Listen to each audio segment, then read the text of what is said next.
President Trump today says he may rip away money from California because a trans high school junior is competing for a state track championship. The president says he's going to talk with California Governor Gavin Newsom today to, quote, find out which way he wants to go, calling it a totally ridiculous situation. We don't know if that conversation has actually happened yet, but the president says this athlete's participation violates his executive order that bans trans girls from women's sports. It's not the first time President Trump has gone toe-to-toe with the state over transgender sports. Remember, he had that shouting match with Maine's governor. Well, verbal sparring match, let's call it. Although his threat to pull money for a child nutrition program never panned out after Maine's legal threat. Let me bring in David Noriega, who's live for us in Los Angeles. This one high schooler ends up in this like super high-level sort of situation between the president and this, very liberal blue state here.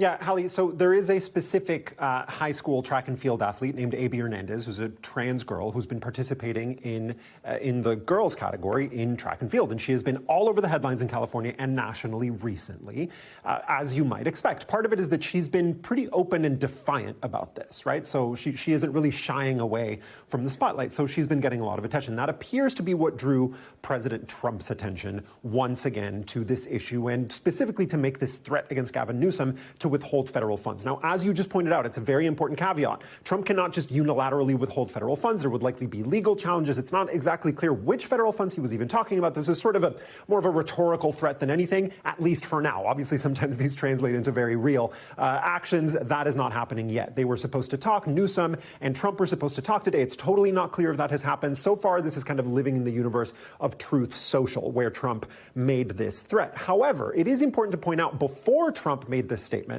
that the California Interscholastic Federation, that's the governing body for high school sports, decided to amend its rules ahead of the state championships for which this athlete, AB Hernandez, qualified, basically making it so that a trans athlete does not displace a non-trans athlete from participating in the state championship.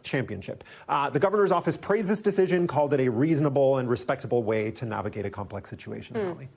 There's also an interesting piece of this here, which is that Governor Newsom has not taken what you might call the sort of super progressive side of this issue here when it comes to letting transgender athletes play women's high school sports. He said this at a news conference last month. I'm about as transparent about this as anybody out there, particularly in my party, on this. And to the extent someone can and do it in a way that's respectful and responsible and could find the kind of balance, then I'm open to that discussion. You're talking about a very small number of people, a very small number of athletes. And my responsibility is to address the pressing issues of our time.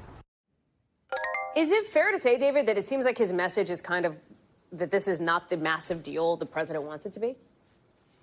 Yeah, very much so. So Newsom talks about numbers that his office has put out about this in the past. That there are 5.8 million K through 12 students in California. That's according to the governor's office. And they think that there are less than 10, so in the single digits, trans athletes competing in high school sports in the state of California. So, that's what they're saying. This is not enough of an issue to really shape state policy around. However, as you pointed out, Hallie, Newsom has been very publicly making statements that kind of align with or express agreement with the right on this specific issue, saying that it is, not fair for trans women and girls to participate in girls and women's category sports. The question really is, to what extent is that sort of political rhetoric to appeal to people on the right, potential voters, and to what extent will it translate to policy? I think his citing these numbers, making it seem like it is an insignificant, issue numbers-wise, is his way of kind of hedging his bets, trying to find a pathway down the middle there, Hallie. Thanks for watching. Stay updated about breaking news and top stories on the NBC News app or follow us on social media.